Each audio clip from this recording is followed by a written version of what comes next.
Herkese merhaba, sağlıklı, mutlu, bol kazançlı bir gün dilerim. Şimdi gümüşle başlayalım. Gümüşte dün destek bölgemizden bir tepki aldık. Fakat kapanışına baktığımız zaman aslında zayıf bir tepki, kararsız bir süreç geçirdik. Bugün de gene hafif satışlarla başladık ancak aslında söyleyeceğimiz değişen bir şey yok. Şu yatay bandı takip ediyor olacağız. Aşağıda destek olarak 30-20-29-70 bölgesini takip edeceğiz. Burada satışlar 29-40'lara kadar devam edebilir, sorun yok. Bu son yükselişin %61.8 yani maksimum düzeltme sınırı olarak karşımıza çıkıyor. Bu bölge korunduğu sürece tekrar yükselişe geçme ihtimalimiz var. Fakat 29-46 hareketler görmeye başladığımızda bir ara destek olarak hep bahsettiğim 28-27-68 ancak 29-40 altındaki hareketlerin ana hedefi 26.5'lar olacaktır. Ancak şu an için kararsız bir süreçte olduğumuzu söyleyebiliriz. Yılı da bu bölgede kapatacağımızı düşünüyorum ancak son haftanın hareketlerine dikkat edelim.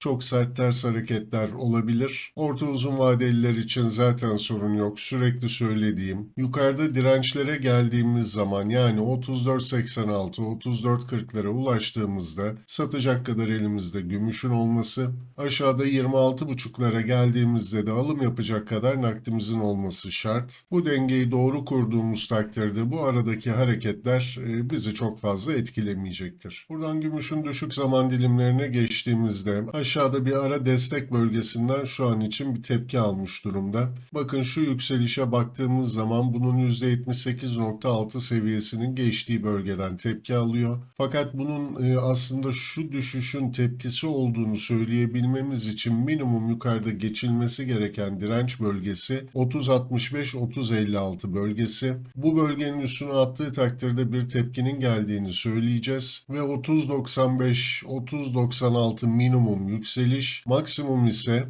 31.48-31.5'lara doğru hareketin devamı beklenir. Bu bir tepki olarak kalacaktır. Yalnız bakın bu bölgenin üstünde de gene önemli bir alan var. Şu tepede oluşan yatay hareketin bakın destek bölgesi direnç olarak gene karşımıza çıkacak. Dolayısıyla bu tarz bir yükseliş gelirse bu alanda biraz dikkat etmek lazım. Bahsettiğimiz o maksimum tepki sınırı geçilmiş olmasına rağmen tekrar satışa dönme riski var. O yüzden burada eğer işlem açacaksak yakın stoplu işlemler olmak durumunda. Burada aynı zamanda şunu da göstermek istiyorum. Bakın aşağıda 30.65-30.56'nın destek olarak çalışmayıp kırılmış olması biraz negatif bir görünüm sergiliyor. Bunu da şöyle açıklayacağım. Bakın şu yükselişin maksimum düzeltme sınırının artık altına inmiş durumda ve bir ara destek olarak gördüğümüz alandan tepki alıyor. Dolayısıyla hem bu yükselişin maksimum düzeltme sınırı hem de şu düşüşün tepkisinin başladığını söyleyeceğimiz sınır aynı bölgede. Kısacası yukarıda 30.65 geçilmediği sürece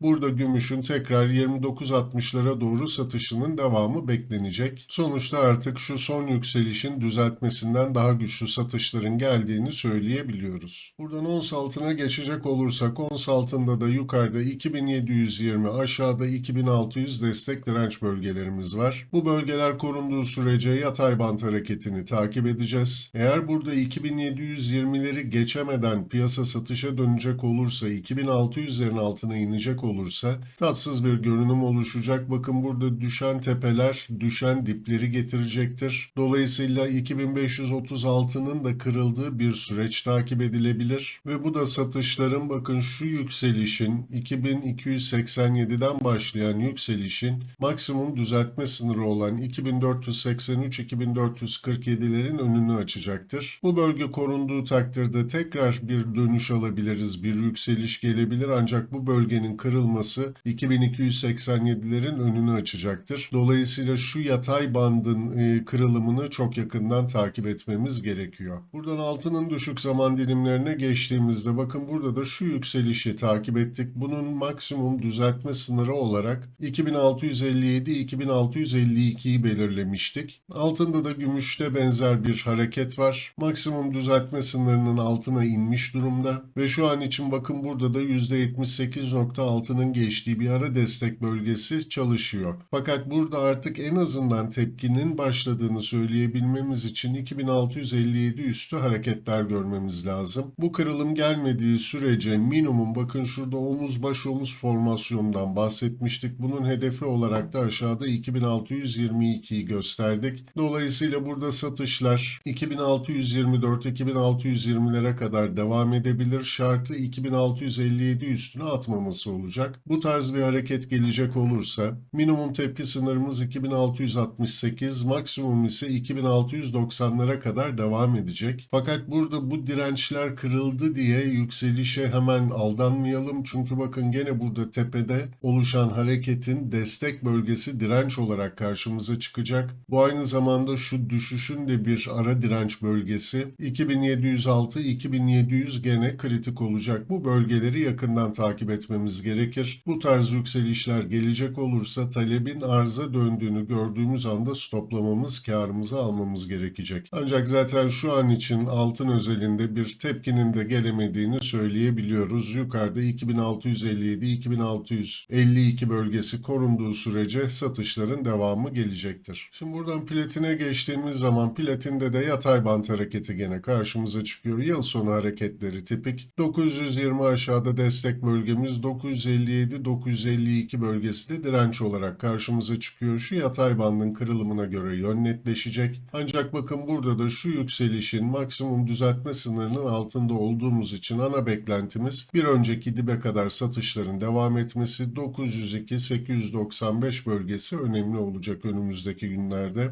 Ancak gene yıl sonunu büyük ihtimalle bu yatay bant içinde tamamlayacağını düşünüyorum. Şimdi buradan platinin düşük zaman dilimlerine geçtiğimizde de bakın şu düşüşün bir tepkisini verdi. Fakat bu tepkide maksimum sınırda kalıp tekrar satışa dönüyor.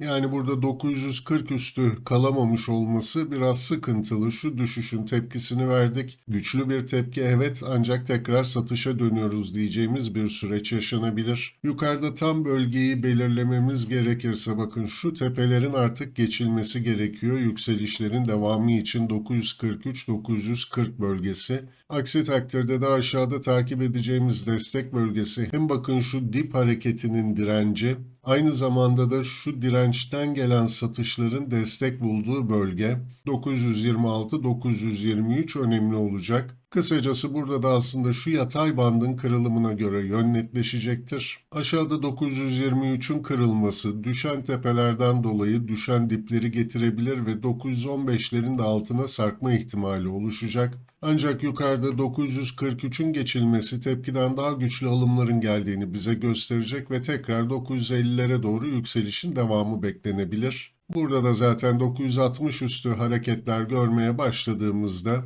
platinde de tekrar bir yükseliş sürecinin başladığını düşünebiliriz. Ancak şu an için gelen yükselişler tepki olarak kaldığını unutmayalım. Buradan paladyuma geçecek olursak burada da şu yatay bandı takip ediyoruz. Yukarıda 1044-1026, aşağıda ise 927-910 bölgesi şu an için desteğe ulaşmış durumdayız. Bu destek bölgesi 927-910 desteği korunduğu sürece sorun yok. Yatay bant hareketi devam edecek. Büyük resimdeki şu fincan kulp formasyonunda gereği olarak bu yatay bandı takip etmeliyiz. Ancak aşağıda 910 hatta 900 psikolojik desteği kırıldığı takdirde de tekrar 800 dolarların önü açılacaktır. Dolayısıyla bu destek bölgesinde dikkat etmek gerekir. Burada olası arzın talebe döndüğü mum hareketleri takip edilir ve talebin güçlendiği görüldüğünde yukarıda 1040'lara doğru bir hareket için alım yapılabilir. Ancak orta uzun vadeliler için sıkıntılı bir süreç olabilir. Dikkat etmek gerekiyor.